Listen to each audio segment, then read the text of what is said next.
코인 시장, 오늘 12월 14일, 네, 14일 낮입니다. 오늘 목요 브리핑 현재 진행하고 있고요. 100일간의 열정 프로그램 많은 참여 바랍니다. 벌써 우리 멤버님들이 엄청나게 많아졌다는 점, 많아지는 데는 이유가 있겠죠, 여러분들?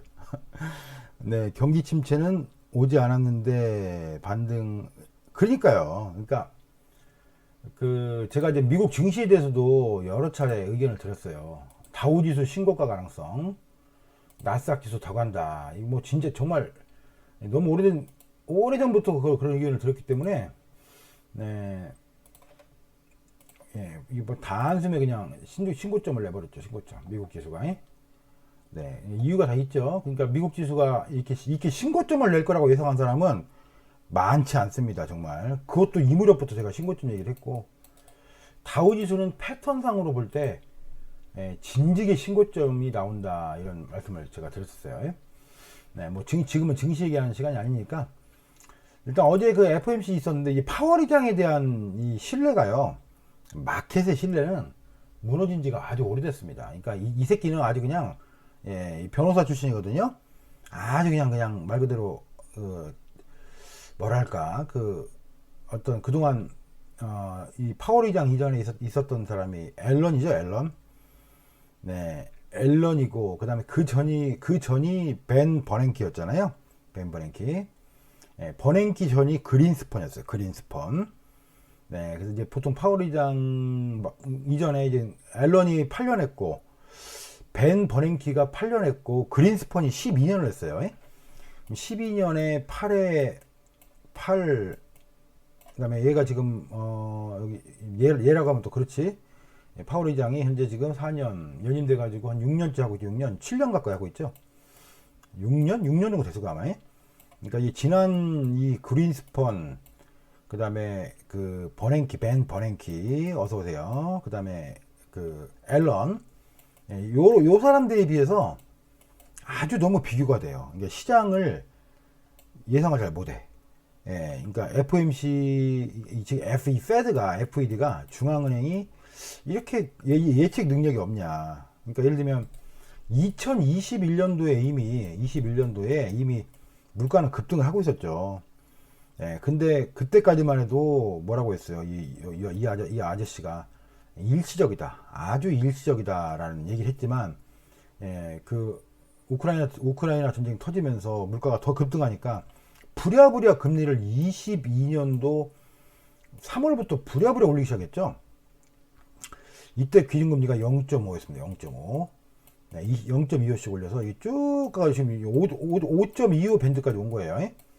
이때 이미 시장의 신뢰를 다 잃은 거야. 이미 물가가 오를 거는 다 알고 있었는데, 이때 왜 파월 의장이 22년 3월까지 아무것도 안 했냐? 연임이 걸려 있어요. 자기 연임이. 이 사람은 경제학자가 아닙니다. 연임이 걸려 있다 보니까 지 연임하려고, 이 개자식이 지 연임하려고 금리를 냅뒀던 거예요.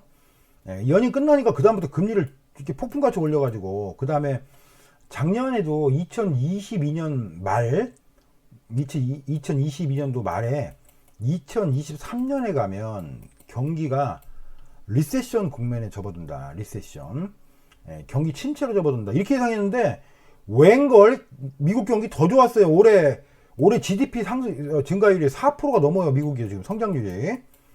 그 다음에 고용시장이 코로나 이펙트 등등으로 해서 고용시장에 냉각될 거다. 그러니까 어떤 리세션 플러스 알파로 고용시장의 냉각을 봤었는데, 웬걸 고용시장이 너무나 타이트하게 지금 움직여서 완전 고용이 아니라 오히려 경기 과열 상태가 돼버린, 예측하는 것마다 존나리 다 틀린 그런 게 됐었고, 그러다 보니까 올해 2023년 6월을 기점으로 금리를 안 올렸잖아요. 이미 그때 이제 금리 더 이상 안 올린다, 이미 다 그렇게 시장은 보고 있어요. 글로벌 스타도 말 돌리는 거지. 글로벌 스타도 계속 금리에 대해서는 더 이상 끝났다. 언제부터 얘기했어요? 언제부터야? 여기 봐. 제가 6월 달부터 미국 금리 인상 5월 달로 끝났다. 이렇게 예상을 저도 했어요. 저조차도요. 예상을 했기 때문에, 그러니까 이제 정작 이제 오니까 이제 어제 이제 얘기를 했죠. 금리 인하를 고려할 시점이었다. 이 방향 정책을 존나리 틀리다. 존나리 틀리다. 태수님 안녕하세요. 네. 자, 그래서 이게 여러분 이게 플랫 차트예요. 플랫 차트. 이게 이른바 점도표라고 점도표. 이 점도표는 매번 저는 호랭이띠입니다. 호랭이띠. 점도표는 여러분들 이렇게 이제 매번 FOMC 회의가 열릴 때마다 여러분 이렇게 밑에가 이제 그 23년, 24년, 25년 이렇게 보통 3년, 4년 정도 이렇게 장기 금리를 예측을 해요. 그럼 위원들이 우리 태수님이 위원이야. 이게 1%, 2%, 3%, 4%, 5% 뭐 이렇게 디그리가 있다. 그러면 태수가 2020 이제 올해가 23년이니까 내년에 1분기가 뭐 여기가 5고 여기 4다. 만약에 1분기가 대충 뭐 한 4.5% 될 것 같아. 점을 찍어 이렇게. 그 다음에 우리 FOMC 사장님이 야 더 내려야 돼. 뭐 4.0 이게 점을 찍어. 요요무비님이 아니야 금리 아직 멀었어. 5.0을 찍어. 이렇게 여러분 이게 찍은 게 바로 점도표예요. 이게 굉장히 중요한 겁니다. 이게 점도표가 그 동안에는 계속 FOMC를 금리를 동결하더라도 점도표상에 그 이제 중립금리의 수준이 올라갔고 그 다음에 그 향후의 예상금리가 그러니까 금리를 언제 내릴 거야 언제 내릴 것이냐에 대한 이 연준 위원들의 전망이 계속 뒤에 있어서 뒤에. 그러니까 2024년도에는 마치 안 내릴 것처럼. 근데 정작 12월 되니까 내년 여기가 2024년 내년이죠. 내년에 잘하면 금리가 여기 보시고 오른쪽 보시면 뭐 한 4.5에서 내년 말이나 내후년 초 정도 가면 3.5까지 현재 금리 상단이 5.25에서 5.5잖아요. 5.5. 그러니까 적어도 한 0.75로 내릴 수 있겠구나. 그래서 세 차례 인하 가능성을 본 거예요. 내년에 이 정도 상황이 오면 내년에 세 차례의 금리 인하 가능성이 있다. 이렇게 벌써 시장은 예측이 나오고 있는 거죠. 그 다음에 여러분 미국은요 물론 주기적으로 금리를 많이 올렸던 적이 있었어요. 예를 들면 1980년대에 레이건 정부 시절에 폴 볼커라는 그 연준 의장이 금리를 무려 정확하진 않은데 하여튼 16%인가 20%인가까지 정말 짧은 기간에 금리를 올렸던 적이 있었어요. 그때 이후로 이제 그 2000년도 이른바 밀레니엄 시대에 들어와서는 금리가 너무나 저금리에 이제 미국은 익숙합니다. 익숙해서 뭐 높아야 1% 2% 그다음에 뭐 심지어는 뭐 제로금리까지 갔었으니까요. 하여튼 그런 거에 익숙해진 미국 국민들에게 5%대 금리는 견딜 수가 없는 수준입니다. 물론 미국 사람들이 뭐 모기지 금리 같은 경우는 그 30년짜리 뭐 변동금리가 아닌 고정금리를 쓸 수 있고 여러 가지 베네핏이 있긴 하지만 그럼에도 불구하고 미국의 이 금리가 5%대 여러분 금리가 5%대라는 건 기준금리가 5.2오면요 은행들이 여기다가 마진을 붙이잖아요. 그거를 이제 Net Interest Margin NIM이라고 그래요. NIM 은행 마진을 신용 등급에 따라 틀린데 보통 정말 아주 프라임 등급의 우량 등급이면 한 1%를 붙여요. 그러면 한 6.25가 되겠죠? 금리를 붙이면.